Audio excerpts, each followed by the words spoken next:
আপনাকে কে সৃষ্টি করেছেন ভাই? কি উদ্দেশ্যে? প্রথমে কি একটা বলেছে, কি উদ্দেশ্যে? আমাকে আল্লাহ পাঠিয়েছেন দুনিয়াতে নামাজ পড়তে, রোজা রাখতে, দিনের প্রচার করতে, দিনের জ্ঞান অর্জন করতে, এই তো। তা আমি একজন মেয়ের জন্য জীবন নষ্ট করে দিব কেন? আমি তাহলে আল্লাহর কাছে কি মুখ দেখাবো আর নবীর কাছে কি মুখ দেখাবো? ওখানে গিয়ে বলবো আল্লাহ আমি আমার অমুক প্রেমিকার জন্য আশেক হয়ে একদম জীবন দিয়ে দিয়েছি, আত্মহত্যা করেছি। গেছে ভাই, যাইতে দেন। যে ব্যক্তি আপনার অবস্থানকে মূল্যায়ন করে নাই সে আপনার যোগ্য ছিল না।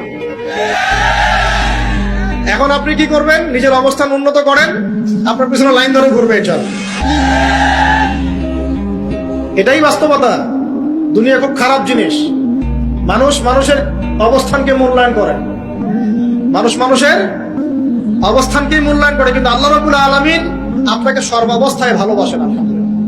এই যে আমরা এখন অনেক পাপ করছি না, আল্লাহ কি আমাদেরকে আযাব দিয়ে ধ্বংস করে দিয়েছে? আল্লাহ পাক এখনো আমাদেরকে ভালোবাসেন, গ্রহণ করেন, অপেক্ষায়।